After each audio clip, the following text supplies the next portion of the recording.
ഈ സമുദായ സംഘടനകൾക്ക് സഹായം നൽകുന്ന പ്രിയപ്പെട്ട യൂസുഫ് അലിക്ക് അടക്കമുള്ള ഈ സമുദായത്തിലെ പ്രവാസികളും അല്ലാത്തവരുമായ സമ്പന്നരോട് ഉള്ളൊരു അഭ്യർത്ഥനയാണ്. അത് മറ്റൊന്നുമല്ല, നിങ്ങൾ സംഭാവന നൽകുമ്പോൾ കഴിയുമെങ്കിൽ ഒരു പേപ്പറിൽ എഴുതി ഒപ്പിട്ട് വാങ്ങണം.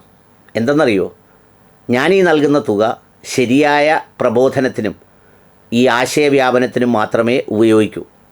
വേറൊരാളിനെ തെറി പറയാനും അയാളെ അപഹസിക്കാനും തമ്മിലടിക്കാനും അതിനുവേണ്ടിയുള്ള അവസരമുണ്ടാക്കുന്നതിനും ഈ തുക വിനിയോഗിക്കില്ല.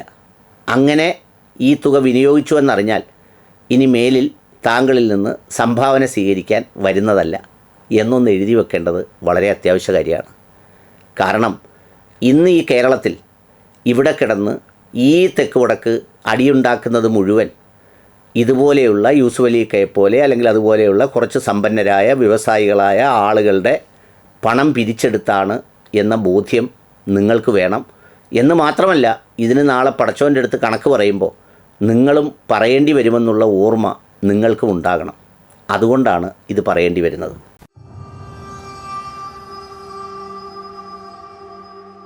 ഇന്ത്യയിലെ മുസ്ലിങ്ങളിൽ പ്രയാസങ്ങളുടെ കണക്കെടുത്ത് നോക്കിയാൽ, പ്രതിസന്ധിയുടെ കണക്കെടുത്ത് നോക്കിയാൽ, അനുഭവിക്കുന്ന പ്രശ്നങ്ങളുടെ കണക്കെടുത്ത് നോക്കിയാൽ, അത് വീടിൻ്റേതാകട്ടെ, വരുമാനത്തിൻ്റേതാകട്ടെ, രാഷ്ട്രീയ ഭീഷണിയുടേതാകട്ടെ, തൊഴിൽ പ്രതിസന്ധിയുടേതാകട്ടെ, ഇത്തരം കാര്യങ്ങൾ, ദേവാലയങ്ങളുടെ സംരക്ഷണവുമായി ബന്ധപ്പെട്ട വിഷയങ്ങളാകട്ടെ, ഇത്തരം കാര്യങ്ങളൊക്കെ എടുത്തു നോക്കിയാൽ ഇന്ത്യയിലെ എല്ലാ സ്റ്റേറ്റുകളിലും വെച്ച് അതിൻ്റെ ഏറ്റവും സുരക്ഷിതമായ ഇടത്തിൽ ഒന്നാമത് നിൽക്കുന്നത് കേരളമായിരിക്കും.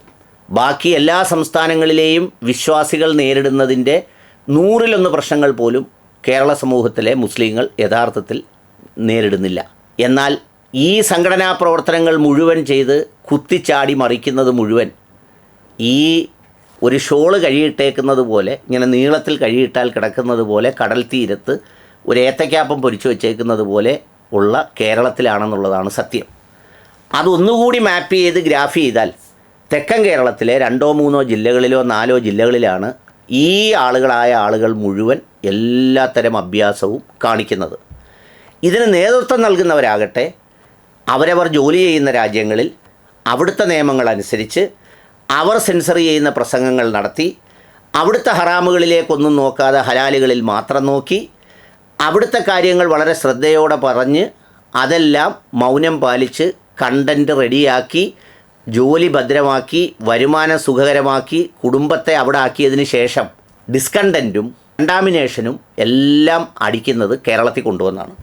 ഇപ്പോൾ ഈ അടുത്ത സമയത്ത് ഒരു ആരോപണം ഉണ്ടായല്ലോ, കേരളത്തിലെ ഒരുപാട് വേസ്റ്റുകൾ തമിഴ്നാട്ടിലെ ഒരു ജില്ലയിൽ കന്യാകുമാരി കൊണ്ടുവന്ന് ഡംപ് ചെയ്യുന്നു എന്ന് പറഞ്ഞതുപോലെ അവരുടെ മുഴുവൻ മാലിന്യവും കൊണ്ടുവന്ന് ഡംപ് ചെയ്യുന്നത് ഈ കേരളത്തിലാണ്. കേരളത്തിലെ സ്ഥിതി എന്താ? ആപേക്ഷികമായി എല്ലാവരുമൊക്കെ അള്ളാഹുവിനെയും റസൂലിനെയും കുറിച്ചൊക്കെയുള്ള ബോധമുള്ളവരാണ്. അത്യാവശ്യം പള്ളികളൊക്കെ ഉണ്ട്. ആ പള്ളികളിലൊക്കെ തന്നെ അത്യാവശ്യം ഭരണസമിതികളുണ്ട്. മനുഷ്യർക്കൊക്കെയും എല്ലാ ബന്ധങ്ങളുടെ ഒരു ചെങ്ങലയെടുത്ത് നോക്കിയാൽ സഹായിക്കാനും സഹായിക്കപ്പെടാനും ഒക്കെ യോഗ്യതയുള്ളവരൊക്കെ ഉണ്ട്. പക്ഷേ ഇവരെല്ലാം ഇവിടെ പൂന്തു വിളയാടുന്നത് ഈ പറയുന്നത് പോലെ ഇതിന് ലഭിക്കുന്ന ഇന്ധനം, കാശ് ഇതുകൊണ്ട് തന്നെയാണ്. ഇതിലൊരു പ്രധാനപ്പെട്ട സ്രോതസ്സ് പ്രവാസി ലോകമാണ്. നിങ്ങൾ കഷ്ടപ്പെടുന്ന കാശാണ്, നിങ്ങൾ പ്രയാസപ്പെടുന്ന കാശാണ്. യഥാർത്ഥത്തിൽ ഉത്തരേന്ത്യൻ സംസ്ഥാനങ്ങളിൽ, ഞാൻ അദ്ദേഹത്തിൻ്റെ പേരൊക്കെ മറന്നുപോയി, ഏതൊക്കെയോ ഉസ്താദുമാർ ഉത്തരേന്ത്യൻ സംസ്ഥാനങ്ങളിൽ വളരെ പ്രതികൂലമായ സാഹചര്യങ്ങളിൽ കിടന്ന് കഷ്ടപ്പെടുന്ന ഒരുപാട് പേരുണ്ട്. അത്തരം ആളുകളെ നിങ്ങൾ സാമ്പത്തികമായി സഹായിക്കുകയോ അവർക്ക് അവിടെ എന്തെങ്കിലും ചെയ്യുന്നതിന് പിന്തുണ നൽകുകയോ അല്ലെങ്കിൽ അവിടെ എന്തെങ്കിലും വിദ്യാഭ്യാസ സ്ഥാപനങ്ങൾ ഉണ്ടാക്കുന്നതിന് പിന്തുണ നൽകുകയോ ചെയ്യുന്നതിന് പകരം യവന്മാർക്ക് തെരുവിൽ കിടന്ന് അടിക്കാൻ നല്ല സുഖസമൃദ്ധരായി, നല്ല ഓറഞ്ച് പോലെ നല്ല ചുവന്ന് നല്ല വാഹനത്തിൽ വന്നിറങ്ങി, ഏറ്റവും കൂടിയ വാഹനത്തിൽ വന്ന് കയറി, വണ്ടിയിൽ വന്ന് ഇത് പറഞ്ഞിട്ട് അടുത്ത ഫ്ലൈറ്റിൽ കയറി തിരിച്ചു പോകാനുള്ള ഇന്ധനം എല്ലാം കൊടുക്കുന്നത് ഇവരധ്വാനിക്കുന്ന കാശിൽ നിന്നല്ല. ഇത് മുഴുവൻ കിട്ടുന്നത് നിങ്ങളെപ്പോലെയുള്ള ആളുകൾ അകവഴിഞ്ഞ് സഹായിക്കുന്നതുകൊണ്ടാണ്. നിങ്ങളോടിത് പറയേണ്ടി വരുന്നത് ഒരു ബലഹീനത കൊണ്ടാണെന്ന് കൂട്ടിക്കൊള്ളൂ. ആ ബലഹീനത എന്താണെന്ന് വെച്ചാൽ അള്ളാഹുവും റസൂലും വിചാരിച്ചാൽ പോലും ഇവരൊന്നും പഠിക്കില്ല, ഇവർക്ക് ബോധം ഉണ്ടാവില്ല. പക്ഷേ നിങ്ങൾ പറഞ്ഞാൽ പഠിക്കും. കാരണം നിങ്ങളുടെ കയ്യിലാണ് തുട്ടുള്ളത്.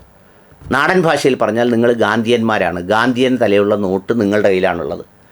നിങ്ങളത് വേണ്ട എന്ന് പറഞ്ഞാൽ അവരത് വേണ്ടെന്ന് വെക്കും. കാരണം ഇല്ലെങ്കിൽ കിട്ടപ്പോര് നിൽക്കും. അള്ളാഹും റസൂലും ഒക്കെ പരലോകം ഒക്കെ അവിടെ അല്ലേ കിടക്കുന്നത്. പണ്ടേതോ ഒരു സിനിമാ നടൻ പറഞ്ഞതുപോലെ ഈ ദൈവഭക്തർ എന്ന് പറഞ്ഞ് പ്രസംഗിക്കുന്നവർ നടന്ന് ചെയ്യുന്ന പ്രവൃത്തി നോക്കിയാൽ അവർ ഈ ആളുകളെ പറഞ്ഞ് പേടിപ്പിക്കുന്ന പരലോകത്തിലും പടച്ചവനിലും റസൂലിലും ഒന്നും അവർക്ക് യഥാർത്ഥത്തിൽ ഭയമില്ലെന്ന് തോന്നിപ്പോകുന്നത് പോലെയാണ് അവരുടെ പ്രവൃത്തികളൊക്കെയും. അപ്പോൾ അതുകൊണ്ട് നിങ്ങൾ വിചാരിച്ചാൽ ഇത് നന്നായി നിയന്ത്രിക്കാൻ പറ്റും. നിങ്ങൾ മാത്രമല്ല, ഈ പറയുന്ന അവിടെ ഫണ്ട് ചെയ്യുന്ന കുറച്ച് പാവം അറബികളുമുണ്ട്. ഇവിടെ അങ്ങനെയാണ്, അവിടെ ഇങ്ങനെയാണ്, അവിടെ ഇങ്ങനെയാണ്. നിങ്ങൾ ഒന്ന് ആലോചിച്ച് നോക്കിയേ, കേരളം വിട്ട് കഴിഞ്ഞാൽ ഇവർക്ക് യാതൊരു പ്രശ്നവുമില്ല. പുറത്ത് പോയി കഴിഞ്ഞാൽ ഇവർക്ക് വഹാബി വാദവുമില്ല, സലഫി വാദവുമില്ല, ആ വാദവുമില്ല, മുജാഹിദ് വാദവുമില്ല, സുന്നി വാദവുമില്ല, ഒരു വാദകവും ഇല്ല.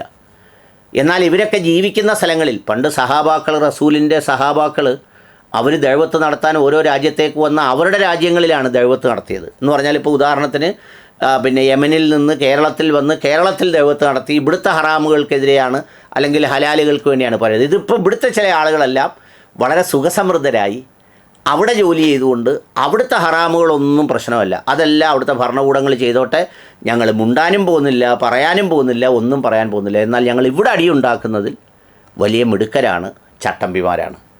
അതാണ് കണ്ടുകൊണ്ടിരിക്കുന്നത്. ചിലരൊക്കെ പറഞ്ഞില്ലേ അവിടുത്തെ ദുബായ് UAE ഭയങ്കര തമ്പുരാനാണ്, സൗദി അറേബ്യയിലെ കിടിലനാണ്. അവരൊക്കെ എഴുതി കൊടുക്കുന്നതാണ് വായിക്കുന്നത്. അതിൽ നിന്ന് ഒരു വരി മാറി വായിക്കാൻ പറ്റില്ല.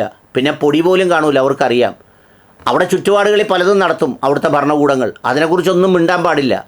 ഇവിടെ ഇട്ടങ്ങ് ശരിയാക്കുക. അപ്പോൾ അതുകൊണ്ട് ആ പണി നിങ്ങൾ നിർത്തണം. അല്ലെങ്കിൽ പിന്നെ എന്ത് ചെയ്യണമെന്നറിയാം, നിങ്ങൾക്ക് അള്ളാഹുവിൻ്റെ മാർഗ്ഗത്തിലേക്ക് ചിലവഴിക്കാനാണെങ്കിൽ നിങ്ങൾ ഒരു ദിവസം വെള്ളിയാഴ്ച ഒരു വണ്ടിയെടുത്ത് കേരളത്തിലെ പള്ളികളിൽ മൊത്തം പോയാൽ മതി. അതിൻ്റെ ഫ്രണ്ട് നിൽപ്പുണ്ട് ഒരുപാട് മുസ്ലിങ്ങൾ, ഒരുപാട് മനുഷ്യർ വീടും കൂടും ഒന്നുമില്ലാതെ രോഗവുമായി, ക്യാൻസറുമായി. നിങ്ങൾക്ക് മതേതരത്വത്തിൽ ചിലവാക്കണോ, നിങ്ങൾക്ക് മതത്തിനുള്ളിൽ ചിലവാക്കണോ, ഇതിനെല്ലാം ഉള്ള അവസരമുണ്ട്. ആ കാശൊന്നും യവമാർക്ക് കൊടുത്ത് യവമാരെ സുഖിമാന്മാരാക്കരുതെന്നുള്ളതാണ് എൻ്റെ അഭ്യർത്ഥന. അതാണ് ഇവിടുത്തെ ഏറ്റവും പ്രധാനപ്പെട്ട ഒരു ഇന്ധനം. അതുകൊണ്ട് ആ മാർഗത്തിൽ നിങ്ങൾ ചിലവഴിക്കുമ്പോൾ ഈ കൊണ്ടുപോകുന്ന കാശുകൊണ്ട് വേറെ ആരെയും പരിഹസിക്കാനും തെറി വിളിക്കാനും ഇനിയും സംഘടന ഉണ്ടാക്കാനും ഇനിയും ഭിന്നിപ്പിക്കാനും ഈ ഫണ്ട് എവിടെങ്കിലും ഉപയോഗിക്കുന്നത് കണ്ടാൽ ഇനി തരത്തില്ല എന്ന് പറഞ്ഞു വേണം കൊടുക്കാൻ എന്നൊരു അഭ്യർത്ഥനയുണ്ട്. അത്രയെങ്കിലും ഉത്തരവാദിത്വം ദയവായി നിങ്ങൾ കാണിക്കണം. ഇവിടുത്തെ ഈ കലാപം ഒഴിവാക്കാൻ വേണ്ടി അഭ്യർത്ഥിക്കുന്നതാണ്.